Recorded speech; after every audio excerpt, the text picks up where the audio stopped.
Começa agora o podcast Agro e Prosa com o jornalista Divino Ronaldo. Esse podcast tem por objetivo falar do agronegócio de um jeito descontraído, fácil e descomplicado.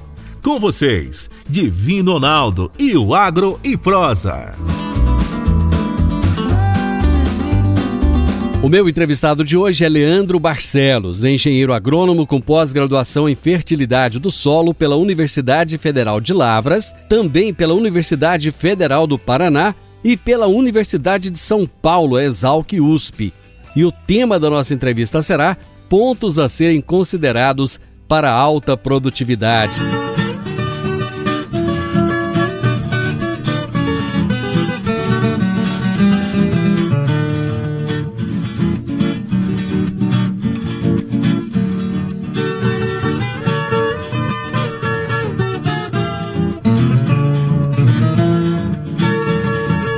Leandro, prazer receber você aqui no programa. Muito obrigado por aceitar o nosso convite.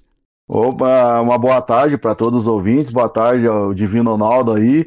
O prazer é todo meu, né? Uma grande honra aí aceitar o convite, poder participar da rádio, do programa aí, Morada no Campo, né?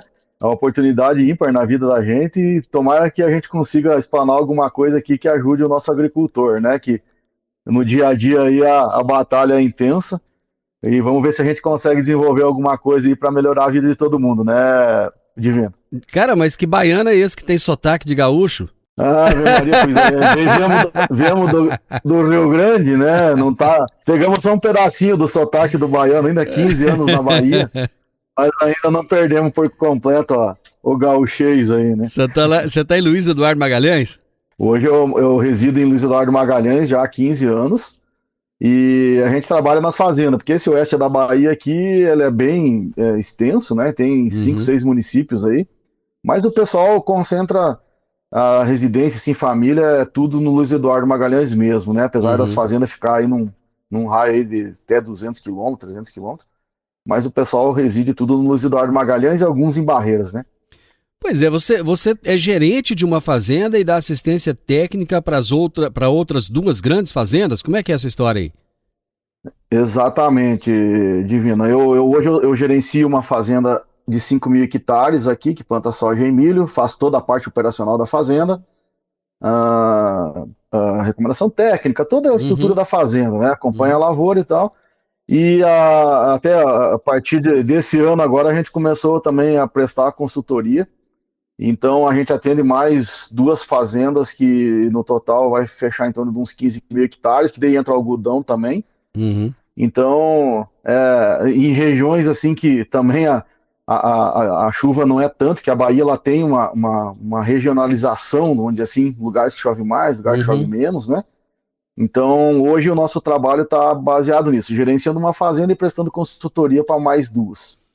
Pois é, cara, e é justamente sobre essas questões que a gente quer falar um pouquinho hoje, que são questões de solo, que são questões de clima, de veranico, de temperaturas e tal, e essas deficiências. Eu acho que é bacana a gente entender essas diferenças que nós temos no Brasil todo, né? Quais são as características de solo, principalmente nessa região em que você está?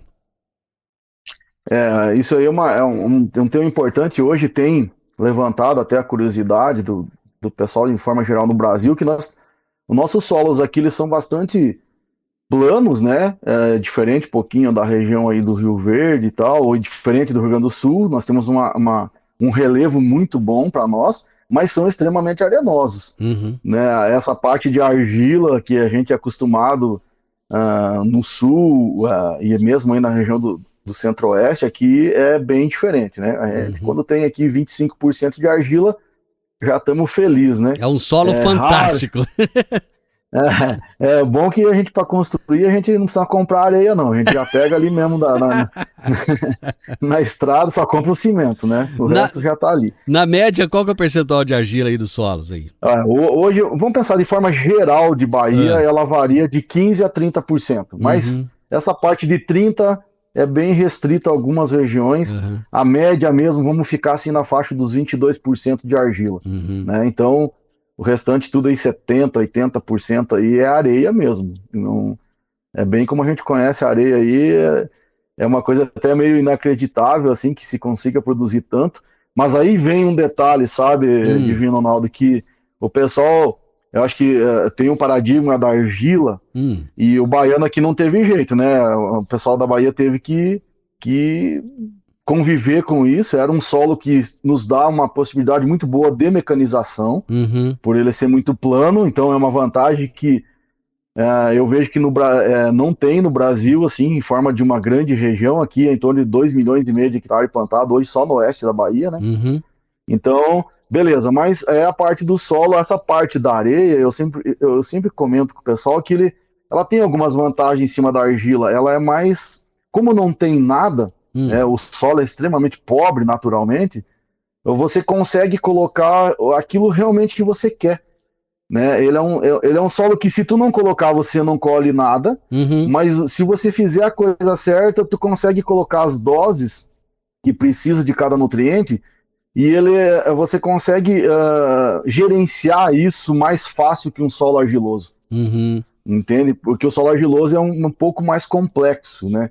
Ele tem mais cargas negativas, vamos falar um pouquinho mais técnico nessa parte, e isso tem o lado bom, que é uma fertilidade natural melhor, né? Num primeiro momento você tem um custo menor de lavoura, se dá para falar dessa maneira, mas para você manter ele sempre no mesmo nível, ele é um pouquinho mais complicado e tem um dispêndio um pouquinho maior também na parte de adubação. E o arenoso não tem isso, né? Ele é um solo mais assim, fácil de você manejar as doses dos nutrientes que a gente quer. Ele não tem muito problema nesse sentido. Quer dizer que essa predileção pelo solo argiloso, isso é meio que um paradigma?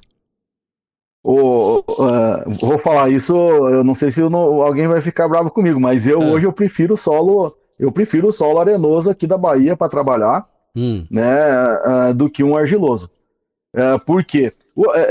Tentando de novo fazer um comparativo. Quimicamente falando, o solo argiloso ele tem algumas vantagens, porque naturalmente ele é mais fértil, né? Mas fisicamente falando, que é a parte assim, que a gente comentou antes, de compactação, ele é um solo mais fácil de você lidar. O arenoso, ele, apesar de acontecer a compactação, acontecer muitas coisas, mas fisicamente ele é mais fácil, porque na teoria você pensa que o solo ele é quase que ele serve tipo para segurar as raízes das plantas. O restante você coloca. Isso é um exemplo, a hidroponia, né, que a gente vê aí, onde se cultiva, não precisa solo. Exatamente. Né? Se tendo alguma coisa para segurar a planta, o restante a gente coloca. E eu acho que é aí que está o legal do solo arenoso, sabe? Você consegue, se você entender disso, da fisiologia da planta e da nutrição da planta, você entender bem dessa inter-relação de nutrientes, você consegue fazer um bom trabalho. O sistema plantio direto, ele casou bem aí com a região, com o solo? Casou. O único problema nosso, né, aqui, Divino Ronaldo, é o regime de chuvas, né? Nós temos aqui, normalmente, 6, 7 meses que não chove. O período de chuva é novembro até março. Então, esse dá 5 meses, né? Às vezes vai até abril, às vezes começa metade de outubro. Então, para você implantar um sistema de palhada, esse foi o nosso desafio, né? Que aconteceu aí nos últimos 4, 5 anos, que a gente conseguiu vencer esse ano, que a gente conseguiu palhada em 100% da nossa área. Por quê? Como você vai colher uma soja, você vai tentar implantar uma planta de cobertura, uma braquiária, um mileto, uma crotalária, qualquer uma, você não tem mais chuva, né? Então isso te dificulta, tanto é que nós não podemos fazer safrinha aqui, né? No máximo... É até uma questão que eu ia perguntar, como é que fica a questão da safrinha aí? Hoje, assim, tá melhorando um pouquinho, porque se desenvolveu cultivares aqui para a Bahia que elas são um pouco mais precoces, de 110 dias, 120, e tá nos dando uma oportunidade, assim, de fazer algumas culturas de safrinha que a gente fala, mas um milho, por exemplo, é muito difícil, é só uma micro-região aqui da Bahia, que é mais na divisa do Tocantins com a Tocantins e Goiás. Ali chove um pouquinho mais, então tá se tentando fazer um milho, mas é assim, ó, vai acontecer de dar certo 1 ano ou 2, e 3, 4 não vai dar, porque não vai chover o abril. Então a nossa safrinha fazia às vezes um feijão que a gente chama de calpi aqui, de Gurutuba, um mileto, né? Tá se tentando algumas coisas, mas não é uma coisa assim que você pode programar a tua fazenda e fazer uma safrinha todo ano. Agro e Prosa.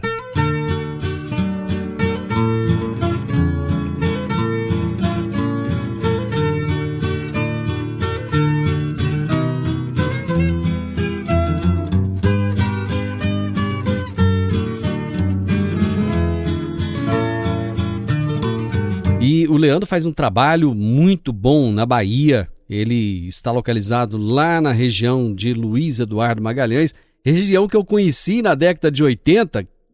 O Leandro, é interessante, eu morei no Nordeste, eu morei em Sergipe. Sim. Em 85, eu passava por aí, rapaz, era uma pobreza, mas não tinha nada.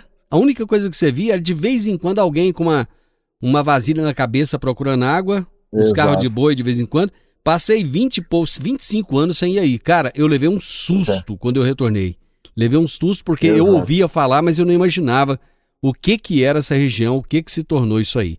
E a agricultura, eu acho que ela faz esse milagre, né, Leandro? De levar riqueza onde ela chega, né? Eu acho que a agricultura ela é o alicerce de cada país, não adianta, né? E ainda tem um dado, né, que eu falo, Divino Ronaldo, mais daqui 10 anos, 15 anos, a potência de um país vai se medir pela quantidade de comida que ele produz. Isso. E nós vamos provar isso, né?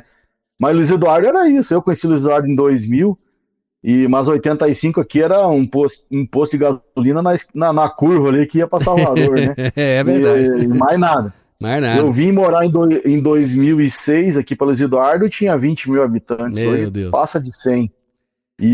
Então tu imagina 2 milhões de hectares concentrado numa cidade, né? Pois então é uma coisa fora do comum, né? E, bom, nós estávamos falando de solo, e nós sabemos que o solo, ele é vivo, ele tem vida, né? Existe ali todo um ecossistema, né? Como é que são os micro-organismos aí nesse ecossistema desse solo baiano? Beleza. Para eu falar do micro-organismos, eu vou falar um pouquinho assim, dois pilares antes, que eu acho que é aí que está o segredo de duas coisas, Divino Ronaldo, que é da alta produtividade e da resiliência da planta, da resistência da planta a estresse.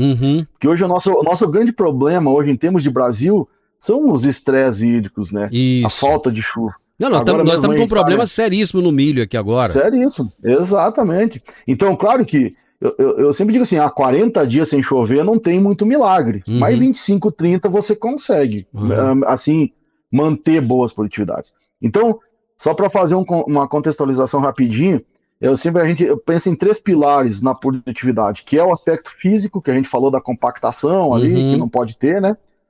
E aí eu cito assim, tem um nutriente que eu chamo que é oxigênio, que a planta ela respira igual ao ser humano. Ela, tudo, processos fisiológicos que acontecem com o ser humano acontece com a planta, muito parecidos. Então a gente tem que ter oxigênio no solo para essa planta poder respirar. É que nem uma pessoa que não consegue respirar direito, ela não trabalha direito, a planta é do mesmo jeito. Então nós não podemos ter compactação. Outra é a parte química. A gente tem alguns nutrientes que são importantíssimos para o desenvolvimento da raiz, né? Vou citar eles: cálcio, boro e fósforo, principalmente alguma coisa de magnésio. Isso tem que estar em profundidade, porque a raiz, se não tiver o alimento lá, 40 centímetros, ela não vai crescer lá. Então é importantíssimo a gente fazer isso, a gente chama de perfil, e é isso que a Bahia aprendeu a fazer muito bem, e que agora está começando a colher os resultados aí dessas produtividades. Há quanto tempo, deixa eu só te interromper, é o seguinte, há quanto tempo o produtor baiano não, né? Porque aí tem gaúcho, tem paranaense, tem catarinense. Há quanto tempo esses produtores aí vêm trabalhando esse solo para se criar esse perfil de solo ideal? Eu acredito que a virada do jogo aqui na Bahia aconteceu uns 10 anos atrás. Certo.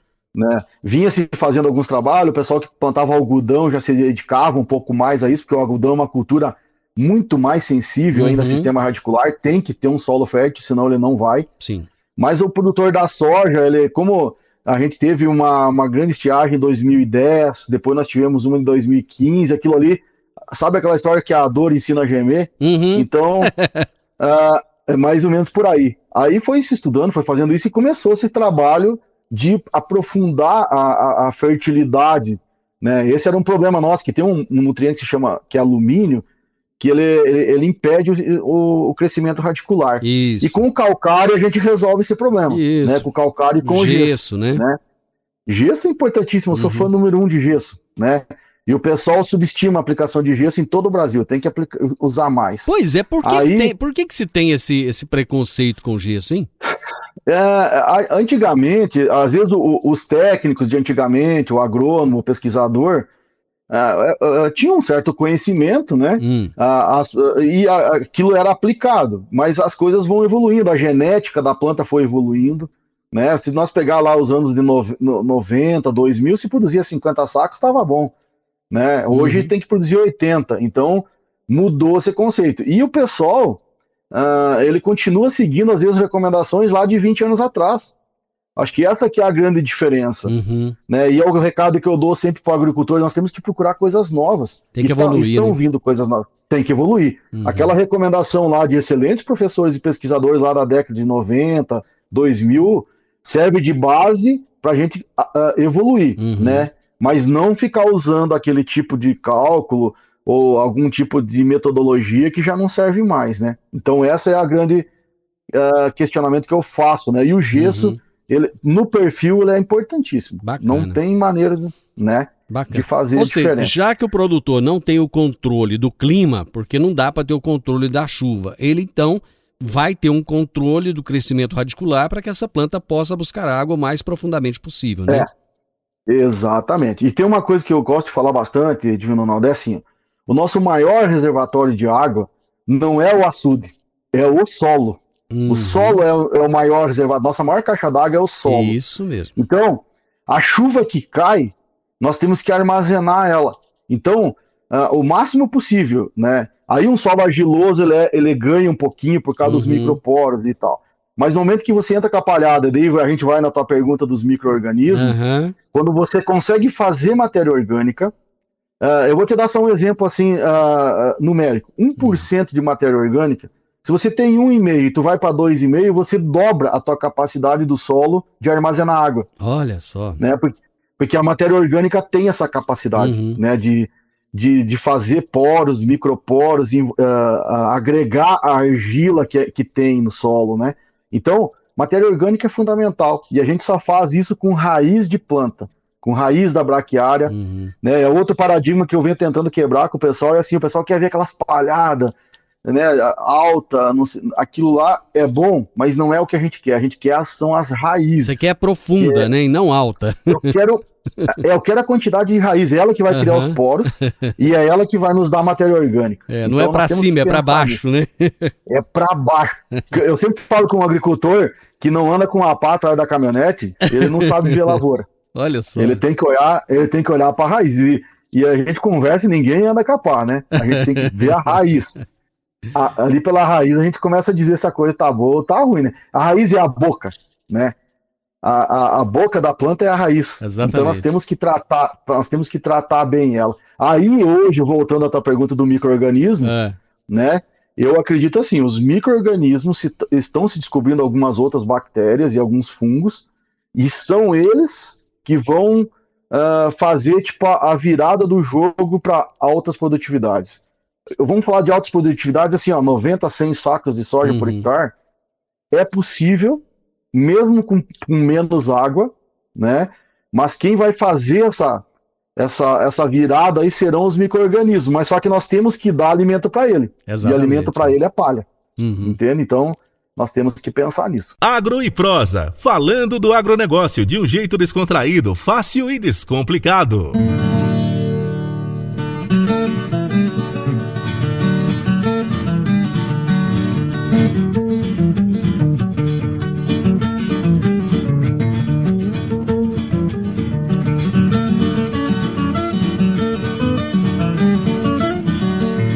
Eu vou trazer para você agora, Leandro, algumas perguntas de um produtor rural fantástico também, que é o Ivan Bruselli. Ele já deixou aqui tudo anotadinho para você responder. Muito bem, bem. Amigão, Ivan, um abraço para ele. Vamos lá, então. Ele perguntou o seguinte: se fizermos o trabalho de perfil de solo, esse que você falou aí, que está sendo feito na Bahia, teremos plantas mais tolerantes à seca? Isso ele está falando aqui, né? Se fizer esse mesmo trabalho aqui em Goiás, nós teremos plantas mais tolerantes à seca? Com certeza. E conhecendo um pouco do solo do Goiás, né? Que eu não sou extremamente conhecedor disso, mas quando você tem um pouquinho mais de argila, isso já te ajuda. Mas o que é, na verdade, o grande, talvez, eu não sei se é dizer o erro, mas o que não deixa o produtor, o goiano, o matogrossense, esse ano ele sentiu na pele isso, que como geralmente não tem muito problema, ou não tinha muito problema de estresse hídrico, de seca, não se investia no perfil, né? Porque geralmente vinha dando certo, né? Mas no momento que você consegue colocar sistema radicular em maior quantidade e maior qualidade de sistema radicular, a planta se nutre melhor. Então, eu faço sempre um comparativo com uma pessoa. Uma pessoa bem alimentada, ela pode até ficar doente, mas ela passa por aquele momento muito melhor, né? Eu sempre digo, eu faço uma comparação assim, o pessoal agora no Covid toma zinco, toma vitamina D, né? Tem que fazer isso antes do Covid, tem que fazer isso sempre. A vida inteira, né? A vida inteira, né? E a planta, no momento que você... Eu costumo falar aqui na Bahia que uma planta bem nutrida, a gente gasta menos com inseticida, a gente gasta menos com fungicida, porque ela tem capacidade de se defender. Não 100%, não é que a gente vai parar de colocar fungicida e inseticida, não tem como fazer isso, mas você consegue reduzir e você consegue que ela mesma se defenda de muitas coisas. E daí é menos gasto de energia e isso é gerado em produtividade. Então, com certeza, um perfil de solo no Goiás, a 40, 50 centímetros, com os nutrientes certos, cálcio, boro e fósforo, vai ter uma planta muito mais resistente aos estresses hídricos, com certeza absoluta disso. Bom, que bom. Vamos lá então para mais uma pergunta para você responder. Como aumentar o teor de boro no solo? Geralmente é 0,3 e teria que ser 0,8. Exato. E ainda falou o seguinte, Divino, eu acho que esse número de 0,8 tem que ser um pouco mais ainda. Tem que ser de 1 a 1,2 quem quiser passar dos 90 sacos. Mas o boro é um nutriente muito interessante, na verdade ele é um micronutriente. Isso até é uma oportunidade, eu vou aproveitar. Micronutriente não quer dizer que ele seja menos importante do que o macronutriente. Isso é o maior paradigma que temos que quebrar no nosso país, né? A diferença do micro que se usa gramas e o macro se usa quilos por hectare. Então o boro é um micronutriente, só que ele é um nutriente, o único nutriente que não tem carga. Porque geralmente os nutrientes hoje são negativos ou positivos, né? Que o solo, na verdade, ele é uma bateria lá, é elétrico, né? Tem que fecha as cargas lá, negativo com positivo. E o boro, ele tem uma dificuldade que ele não tem carga, né? E um solo arenoso, então, é pior ainda, porque se não tem carga, a hora que você coloca ele no solo, que você aduba o sistema lá, aduba a tua lavoura, ou a planta absorve, ou ele lixivia. Ele vai lixiviar. Ele vai lixiviar. Aí se você tem um pouquinho mais de argila e você eleva um pouquinho esse pH, que é outro ponto importantíssimo que eu acho eu acredito para altas produtividades, nós temos que pensar em pHs mais elevados, acima de 6,5, ele cria uma carguinha. Então se você tem às vezes um solo mais argiloso, ele consegue ainda dar uma segurada nesse boro. Certo. Mas aonde que está o segredo então do boro para a gente elevar boro no solo? É matéria orgânica. Não tem outro jeito, porque a argila a gente não consegue colocar no solo, ele é natural, veio de toda a transformação de milhões de anos, não muda. Uma matéria orgânica a gente muda. E boro, ele fixa na matéria orgânica. Então, a única maneira de nós pegar esses solos aí até 30%, 35% de argila, ou de qualquer outra maneira, é com palhada. Com palhada, com plantio direto, aos pouquinhos a gente vai colocando. Senão, a adubação de boro tem que ser todo ano, e é um nutriente fundamental para altas produtividades. Quem não fizer adubação com boro não vai chegar em altas produtividades que eu falo aí de 90, 100 sacos por hectare. E é interessante que tudo que você está falando, eu entrevistei aqui na sexta-feira passada o Laércio Dalla Vecchia, que foi campeão do SESB, e cara, ele fala tudo que você está falando é exatamente o que o cara fala, sabe? Então, exato. O discurso é o mesmo. Vamos lá para a próxima questão. O magnésio está sendo esquecido nas recomendações? Está. Eu falo que hoje aqui para nós o nutriente que está limitando a produtividade para nós é o magnésio. Em função de alguns erros de adubação, que a gente tem 2, 3 tipos de calcário, uns com mais magnésio e outros com menos magnésio. Uhum. E o pessoal tem algumas teorias que eu não tô assim, isso é uma forma geral, né, Divino Ronaldo, não é? Uhum. Eu não vou dizer que não tem alguma fazenda que apresente uma característica de magnésio mais alto, mas Sim, são lógico, raras. lógico. Então, o magnésio com certeza está sendo negligenciado no sentido assim que não está sendo dada a importância, e daí vem aquelas tabelas de anos atrás, né, que ainda ano que vem vai se mudar algumas coisas para o Cerrado, tá vindo uma outra recomendação que vai ser lançada ano que vem no Boletim 100 do Cerrado, que vai ter umas mudanças. Mas isso a gente notou aqui na Bahia e a gente elevou. Para você ter um número, o pessoal achava que 15% da CTC, que é uma parte técnica aí da fertilidade, era suficiente de magnésio. Eu, na minha opinião, tem que ser acima disso, nós temos que chegar perto de 20%. E aí tem que se mudar um pouquinho essa parte de calcário ou alguma outra fonte de magnésio que eleve. Porque o magnésio, ele é um nutriente, assim, só uma coisa, para te ter uma ideia. A molécula da clorofila, que é a que capta a luz do sol para fazer a fotossíntese, a parte central dela é magnésio. Olha aí. Então, é nitrogênio e magnésio. Se você tiver com deficiência de magnésio, você tem menos clorofila, então menos fotossíntese, menos carboidrato, então é menos produtividade. Quanto menos clorofila, menos produtividade. Então, é um nutriente que nós temos que pensar um pouquinho diferente nele e, com certeza, elevar um pouquinho ele aí nas nossas recomendações. Deixa eu correr aqui que eu tenho 2 minutos para terminar o programa e tem 2 questões ainda importantes. O níquel, ele é importante? Importantíssimo. Tem que entrar, porque na fixação biológica do nitrogênio, que é a parte do soja, principalmente, e ele tem que entrar que ele ajuda a bactéria a fixar mais nitrogênio, que a gente não coloca ureia na soja. E no milho, também, ele é muito importante porque quando a planta absorve o nitrogênio da ureia, lá na folha, ela tem que transformar em proteína, e o níquel é fundamental. E a gente nunca adubou com níquel. E para altas produtividades, tem que entrar o níquel no sistema de adubação também. Show de bola. O excesso de fósforo e potássio está prejudicando em alguns casos a produtividade? Ô, Nildo, ainda bem que é a última pergunta, temos só 1 minuto, porque essa é a coisa mais polêmica do Brasil. Nós tinha que ter um programa só para nós falar de fósforo. Ué, vamos marcar, ué. Que sim. Eu acredito que sim. O fósforo em excesso prejudica a produtividade. A gente tem que achar o ponto certo dele. E ele é influenciado por muitos fatores, como o pH, teor de cálcio, teor de ferro, teor de alumínio, a quantidade de argila. Então, nós temos que adequar e o pessoal está errando. Não é que está assim errando, mas está colocando demais e podia pegar esse dinheiro e colocar em outros nutrientes. Isso eu tenho experiência que fizemos aqui na Bahia. A gente diminuiu a adubação fosfatada, não é tirar a adubação fosfatada, mas diminuir ela para chegar no limite que a gente acha que tem que ser.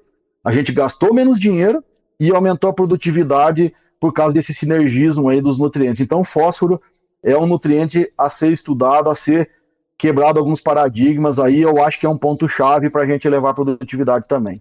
Você ouviu o podcast Agro e Prosa. Se gostou, compartilhe, recomende e nos siga nas diferentes plataformas de podcast.